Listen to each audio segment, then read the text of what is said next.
Historia de Jabobo. Tomo 2. Volumen 2. Segundo libro de los Reyes de Jabobo. Capítulo 4. Charles Taze Russell y la IPSA. Por 88 años vivió el rey Javier VII y por 68 años él llegó a reinar sobre Jabobo. Y durante el cuarto año de su reinado llegaron a la isla de Jabobo ciertos representantes de la Asociación Internacional de los Estudiantes de la Biblia, IPSA, siglas en inglés, procedentes de su sede mundial en la ciudad de Nueva York, Estados Unidos de Norteamérica, y cuyo presidente era por aquel entonces el hijo del reino, Charles Taze Russell. Russell, de padres presbiterianos, recibió desde tierna edad la influencia religiosa de sus padres y lo educaron orientándolo en su vida para servir al Señor Jehová Dios. Con el tiempo abandonó la iglesia presbiteriana para unirse a la iglesia congregacional por preferir sus enseñanzas a la anterior iglesia. A pesar de todo, él se sentía muy perturbado en sentido espiritual. No podía conciliar la idea de que un Dios de amor, tal y como lo describe la Biblia, creara al hombre con inmortalidad inherente y preparara un lugar que ardía con fuego en el cual serían eternamente atormentadas las personas que no hubiesen sido predestinadas a la salvación. Razonó que un Dios que usara su poder para crear a los seres humanos, sabiendo de antemano que sufrirían tormentos eternos y los predestinara a ello, no sería ni sabio, ni justo, ni amoroso. Sus normas quedarían muy por debajo de las normas de muchas personas. Llegó a comprender que, aunque en cada una de las iglesias de la cristiandad existían elementos de la verdad bíblica, estos en general eran engañosos y contradecían abiertamente la palabra de Dios. Cuando dirigió su atención a algunas religiones orientales, su decepción espiritual fue mayor, hasta que al fin llegó a la conclusión de que la única verdad podía hallarla en la Biblia. Pero aquella conclusión no le vino por sí sola. Durante cierta noche de 1869, Russell escuchó cantos religiosos procedentes del sótano de un edificio, y al ingresar en él, pudo escuchar algunas enseñanzas adventistas por parte del predicador Jonas Wendell, quien trataba de sostenerlas con la Biblia. Aquello le bastó, con la guía de Dios, para recuperar su fe en la inspiración divina de la Biblia y para probarle que tanto los escritos de los profetas como los de los apóstoles eran inseparables y constituían un solo libro de origen divino. Aquella prédica adventista lo llevó a estudiar la Biblia con más celo y detenimiento como nunca antes lo había hecho nadie, y tanto él como unos cuantos conocidos suyos de Pittsburgh y de la cercana Allegheny formaron entusiásticamente una clase para estudiar la Biblia. En aquellas reuniones planteaban preguntas bíblicas, las analizaban, buscaban todos los textos bíblicos relacionados con el tema en cuestión y luego, una vez que quedaban convencidos de cómo armonizaban los textos entre sí, exponían su conclusión final y tomaban nota de ello. Gracias a este método de estudio de la Biblia, aumentaron muchísimo su conocimiento y su amor por Dios y por su palabra, la Biblia. Comprendieron, entre muchas cosas, que la enseñanza de la Trinidad es falsa y antibíblica, pues el Padre ha creado al Hijo, que el alma humana muere y que la inmortalidad era un don o un regalo que sólo se les otorgaba a los fieles herederos del reino celestial. También comprendieron que la doctrina del sacrificio de rescate de Jesucristo y la oportunidad que esta provisión presentaba a la humanidad para que pudiera obtener vida eterna era clave para la fe de un cristiano verdadero. También discernieron que, a diferencia de la primera vez que Cristo vino a la tierra presentándose en carne y hueso como un hombre, la segunda vez que Cristo vendría lo haría de forma invisible, como criatura espiritual resucitada que era, y que estaría presente durante un período considerable de tiempo a la semejanza de los días de Noé en el transcurso de los últimos días del presente e inicuo sistema de cosas actual. Tras eso, vendría para ejecutar juicio contra los malvados y bendeciría a las familias obedientes de la tierra. Ciertamente, las verdades bíblicas que estos valerosos hijos del reino llegaron a comprender con claridad a medida que estudiaban la Biblia y redescubrían sus preciosas gemas divinas de la verdad, comprendieron cuánto debían de profundizar su conocimiento en ellas y rechazar a su vez todo el caudal de doctrinas paganas que por siglos habían infectado a la cristiandad como obra maestra del padre de la mentira, Satanás el diablo. Entre los hermanos que más destacaron en el círculo de estudios de las escrituras de Charles Taze Russell figuraban George Stetson, pastor de la Iglesia del Advenimiento de Cristo en Edinboro, Pensilvania, Estados Unidos, y George Storrs, editor de la revista Bible Examiner de Brooklyn, Nueva York, Estados Unidos. Este último quedó profundamente impactado por el razonamiento bíblico, sólido y lógico que leyó de la página impresa que Henry Grew había publicado respecto al estado de los muertos desde el punto de vista de la Biblia y la expiación de los pecados y la restitución de la perfección física en la humanidad imperfecta, cuyo pecado era herencia de la desobediencia de Adán y Eva. Sin embargo, hubo otro hombre que afectó profundamente la vida espiritual de Russell, Nelson Barbour, editor de la revista religiosa El Heraldo de la Mañana, afín al pensamiento religioso adventista, cuyo movimiento fue originado décadas antes por William Miller.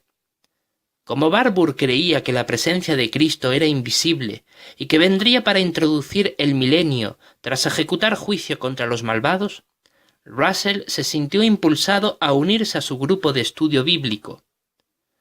Barbour había deducido por su estudio de las profecías cronológicas de la Biblia que Cristo ya estaba presente y que era el tiempo para recolectar a los cristianos verdaderos ungidos, los hijos del reino, esparcidos por los países de la cristiandad. Por su parte, Russell, quien hasta entonces había evitado todo lo relacionado con las profecías cronológicas, debido a la decepción que provocó en los creyentes las incumplidas expectativas de los adventistas respecto a la llegada de Cristo en octubre de 1844, llegó a preguntarse: ¿pudiera ser que las profecías cronológicas que yo había menospreciado por tanto tiempo, debido a que los adventistas las habían usado erróneamente, en realidad se hubieran dado para indicar cuándo estaría presente invisiblemente el Señor con el fin de establecer su reino? Su insaciable sed de la verdad bíblica le impulsó a investigar más la Biblia, de modo que concertó una reunión con Barbour en Filadelfia. Aquella reunión les confirmó que concordaban en muchas enseñanzas bíblicas y les permitió intercambiar opiniones. Entonces se resolvieron ambos a emprender una vigorosa campaña en pro de la verdad. En 1877, Russell publicó El objeto y la manera de la vuelta del Señor y junto a Barbour, Tres mundos y la siega de este mundo. Esta última publicación combinaba la enseñanza bíblica de la restitución con las profecías cronológicas, afirmando que en 1799 comenzaron los últimos días o el tiempo del fin del presente sistema de cosas, tras los espantosos acontecimientos que marcaron en Europa la Revolución Francesa, y que en 1874 había comenzado la presencia invisible de Jesucristo.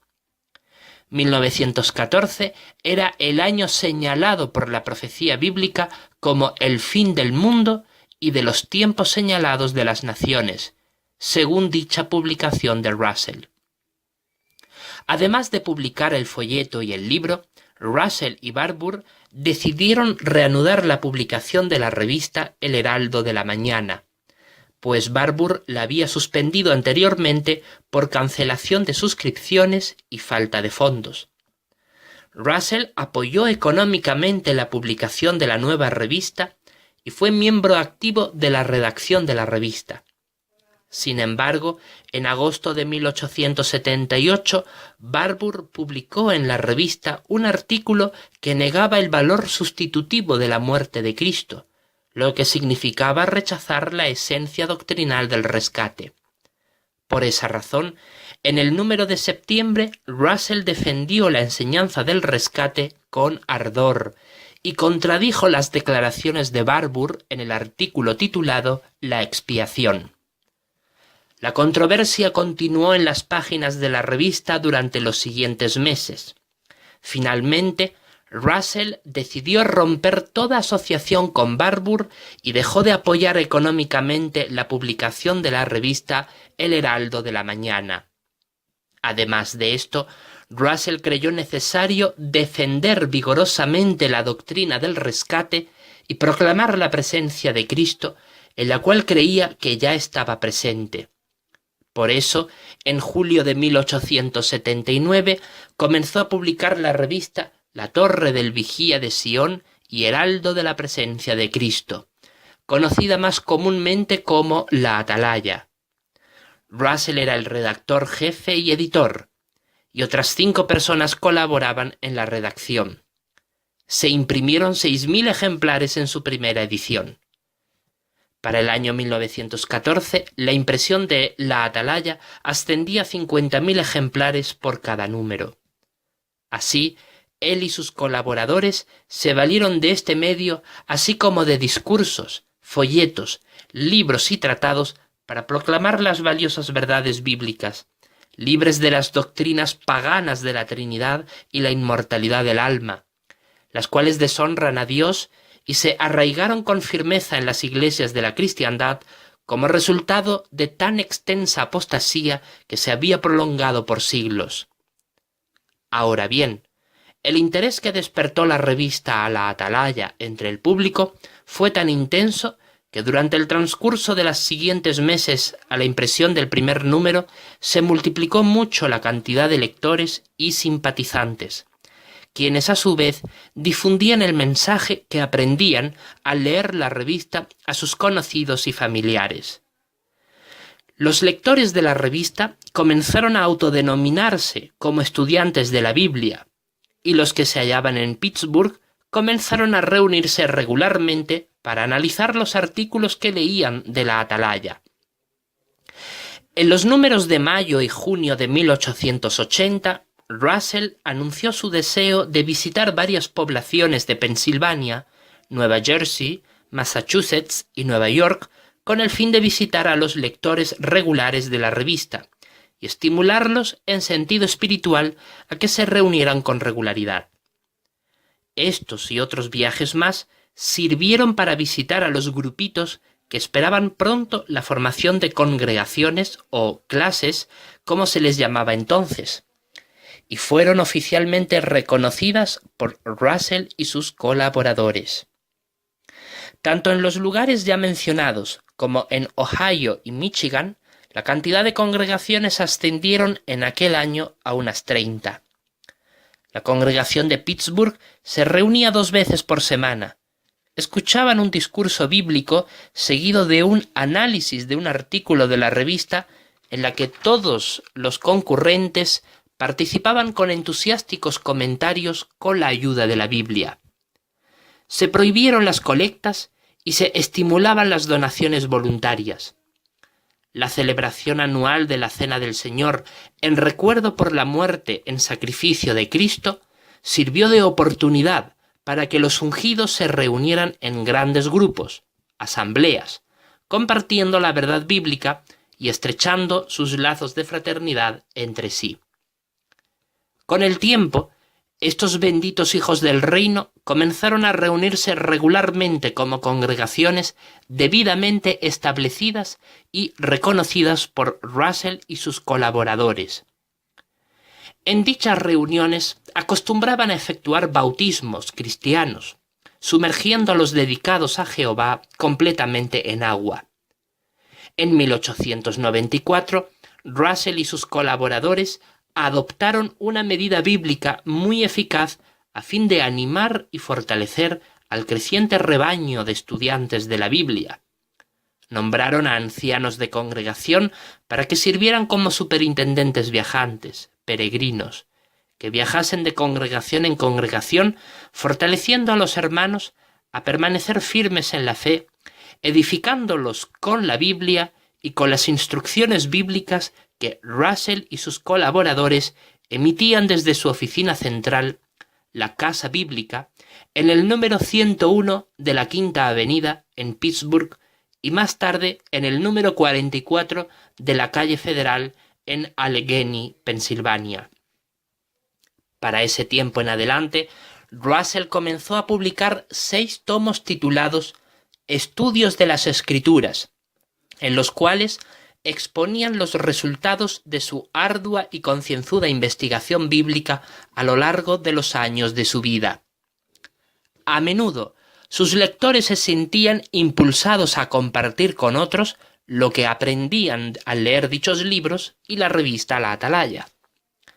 Las personas sinceras y de buen corazón se sentían atraídas ante el candor de la verdad bíblica proclamada por Russell y sus colaboradores. Cambiaron de inmediato su vida, y ante el profundo efecto que en ellos producía el mensaje aprendido, se esforzaban de continuo por aplicarlo en su diario vivir. Desde 1881, los estudiantes de la Biblia adoptaron la magnífica costumbre de esparcir las publicaciones bíblicas que Russell imprimía a otros conocidos interesados en el mensaje, de modo que éstos también se hacían creyentes, y así comenzó a cobrar forma la importantísima obra de predicar y hacer discípulos a gente de todas las naciones, tal y como nuestro Señor Jesucristo nos mandó hacer a sus seguidores. Algunos de estos evangelizadores que efectuaban su labor a tiempo completo comenzaron a predicar de casa en casa, llevando el mensaje bíblico a los hogares de las personas. El mismo Russell fomentó este método apostólico de predicación desde los artículos de la revista La Atalaya.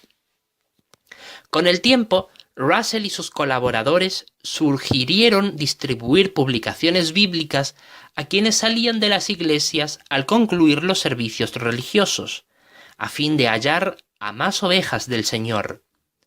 Hasta se esforzaron por llevar el mensaje a los líderes religiosos de la cristiandad, pero el terco orgullo de éstos les impedía escucharles y razonar a partir de las Sagradas Escrituras.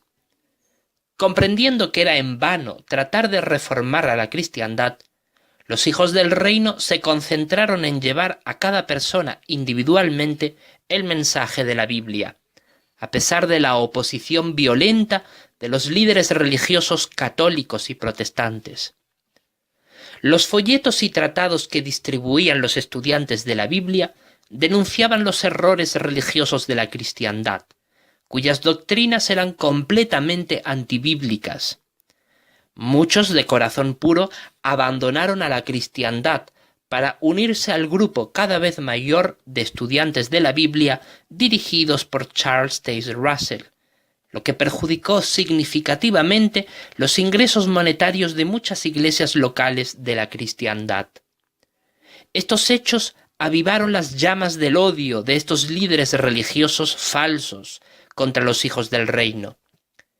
En 1903, en el Carnegie Hall de Pittsburgh, se celebró un debate entre Russell y Eaton, pastor de la Iglesia Metodista Episcopal de la zona, que duró 6 días, a fin de desmentir la doctrina del infierno de fuego, aclarar el estado de los muertos y otras enseñanzas más, y desenmascarar su falta de base bíblica.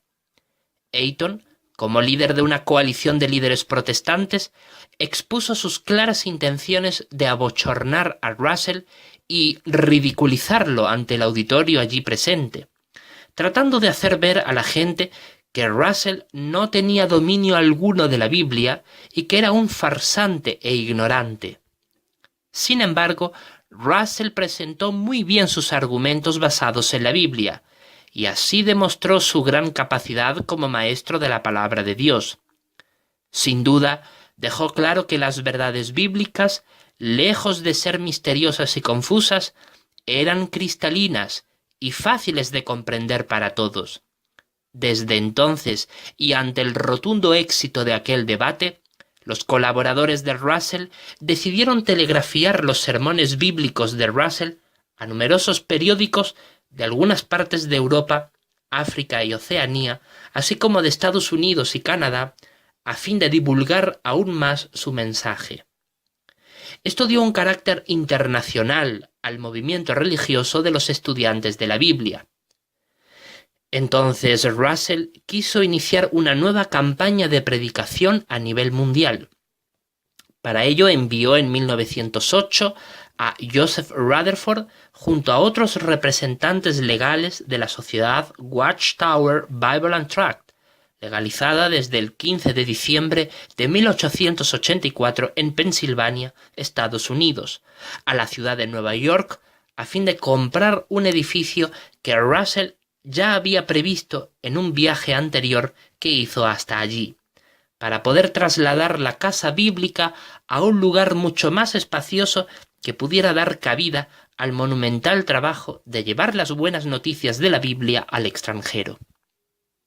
Compraron el edificio ubicado en el número 13 a 17 de la calle Hicks, en Brooklyn, y otro edificio más, de 4 pisos, con fachada de ladrillos rojos, situado en el número 124 de Columbia Heights, a pocas manzanas de distancia. Tras renovarlo, lo llamaron Tabernáculo de Brooklyn, pero el año siguiente lo llamaron Betel. En 1912 lograron difundir ante las multitudes el fotodrama de la creación, una combinación de películas cinematográficas y diapositivas, sincronizadas con música y discursos grabados. Duraba unas 8 horas y se presentaba en 4 partes. Además del fotodrama regular, se hizo disponible el drama Eureka, que consistía en los discursos y la música grabados, o en las grabaciones, además de las diapositivas. Aunque no tenía las películas, se presentaba con éxito en zonas menos pobladas. Russell fue llevándolo en un viaje que hizo por Europa, Asia, Oriente Medio y el norte de África. Allí donde presentaba el fotodrama de la creación, daba discursos y se originaban nuevos grupos de estudiantes sinceros de la Biblia. Aquellos viajes hicieron comprender a Russell la necesidad de traducir a otros idiomas las publicaciones bíblicas. Desde 1909 hasta 1912 hizo estos viajes y desde aquel año, 1912, en adelante, fueron llevando él y sus colaboradores el fotodrama de la creación a otros países más. Diariamente era presentado en un promedio de unas 80 ciudades, y los mismos estudiantes de la Biblia sufragaban los gastos que suponía alquilar auditorios adecuados para la ocasión. Aquella impresionante presentación llevaba al auditorio desde la época de la creación hasta el fin del milenio. Para fines de 1914, más de 9 millones de personas habían visto el fotodrama de la creación en Norteamérica, Europa y Australia, además de Jabobo. Gracias a este novedoso medio de predicación, con ayuda de la técnica de la época, muchos se hicieron creyentes en el Señor. La cantidad de estudiantes de la Biblia esparcidos por toda la tierra, incluida Jabobo, para aquel año ascendía a poco más de 5.000. Así era como se les conocía a los hijos del reino que eran alimentados espiritualmente por medio de las publicaciones bíblicas que Russell y sus colaboradores elaboraban con regularidad. Pues bien, cuando los representantes de la Asociación Internacional de los Estudiantes de la Biblia llegaron a la isla de Jabobo, se fueron directamente al gran edificio imperial, ubicado en Apolos, para solicitar audiencia con el rey Javier VII, y cuando lo consiguieron, le dieron un testimonio cabal de las buenas nuevas del reino de Dios, tanto a él como a toda su corte.